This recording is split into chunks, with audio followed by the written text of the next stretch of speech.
آخر کون تھا وہ مفلس اور لاچار لڑکا جس کی موت نے وقت کے ایک طاقتور خلیفہ کو رونے پہ مجبور کر دیا؟ کون تھا وہ اور اس حالت میں کیسے پہنچا تھا؟ آئیے جانتے ہیں اس کہانی میں۔ برسوں پہلے کی بات ہے۔ عباس جو خلیفہ ہارون الرشید کے بیٹے تھے، اپنی جوانی ہی سے نہایت دیندار اور سنجیدہ طبیعت کے مالک تھے۔ وہ لوگوں سے گفتگو کرنا پسند کرتے، خاص طور پر نیک اور عبادت گزار افراد کی صحبت میں رہنا انہیں اچھا لگتا تھا۔ وہ اکثر قبرستان جاتے اور اپنے اعمال کے بارے میں بہت محتاط رہتے تھے۔ ایک دن خلیفہ اپنے وزیروں اور درباریوں کے ساتھ محفل میں بیٹھے تھے کہ اچانک عباس وہاں پہنچے۔ ان کے جسم پر صرف 2 کپڑے تھے، ایک کمر پر لپٹا ہوا اور دوسرا سر پر۔ درباریوں نے جب انہیں دیکھا تو انہیں یہ انداز پسند نہ آیا۔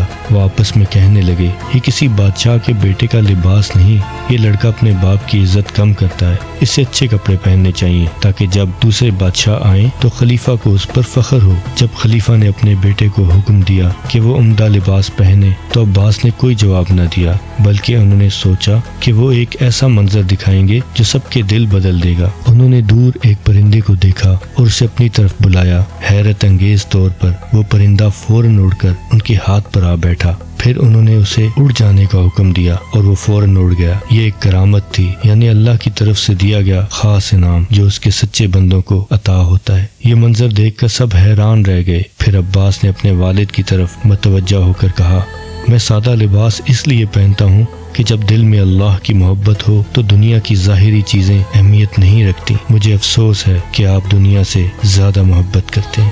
یہ کہہ کر انہوں نے ایک فیصلہ کر لیا کہ اب وہ دنیاوی زندگی چھوڑ کر صرف اللہ کی عبادت کریں گے۔ وہ اپنے ساتھ قرآن پاک اور ایک قیمتی انگوٹھی لے کر چل پڑے جو ان کی والدہ نے انہیں دی تھی تاکہ ضرورت کے وقت ان کے کام آ سکے۔ جب وہ بصرہ پہنچے تو انہوں نے ایک انوکھا طریقہ اپنایا۔ وہ ہفتے میں صرف 1 دن مزدوری کرتے اور اتنی ہی اجرت لیتے جو 1 ہفتے کے لیے کافی ہوتی۔ اسی دوران ایک بزرگ عالم شخص ابو عمار بصری ایک دیوار کی مرمت کے لیے کاریگر تلاش کر رہے تھے۔ اچانک انہوں نے ایک خوبصورت نوجوان کو دیکھا جو قرآن پاک کی تلاوت میں مشغول تھا۔ انہوں نے اسے کام کے بارے میں پوچھا۔ نوجوان نے کہا، میں کام کروں گا لیکن شرط یہ ہے کہ مجھے صرف اتنی اجرت دی جائے جو 1 ہفتے کے لیے کافی ہو، اور نماز کے وقت میں کام روک دوں گا۔ ابو عمار نے یہ شرط مان لی۔ نوجوان نے کام شروع کیا مگر دن کے اختتام تک اس نے 10 آدمیوں جتنا کام کر دیا۔ ابو عمار حیران رہ گئے۔ اگلے دن وہ نوجوان نہ آیا۔ ابو عمار نے اسے ڈھونڈا مگر وہ 1 ہفتے بعد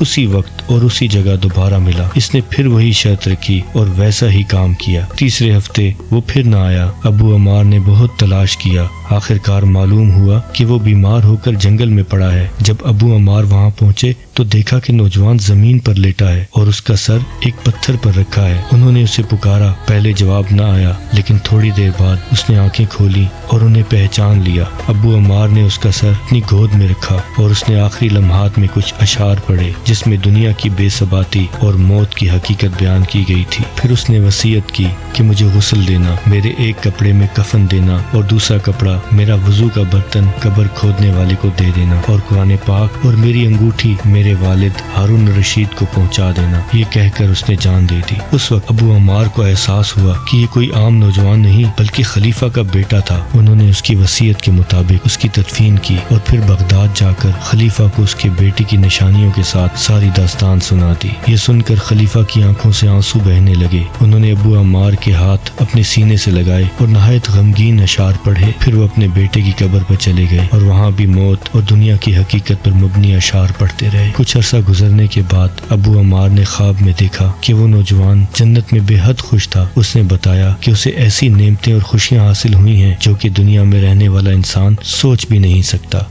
یہ کہانی ہمیں سکھاتی ہے کہ سچی کامیابی دنیا کی دولت میں نہیں بلکہ اللہ کی محبت اور اس کی رضا میں ہے۔ اللہ تعالی ہمیں سچی اور سادگی والی زندگی گزارنے کی توفیق عطا فرمائے، آمین۔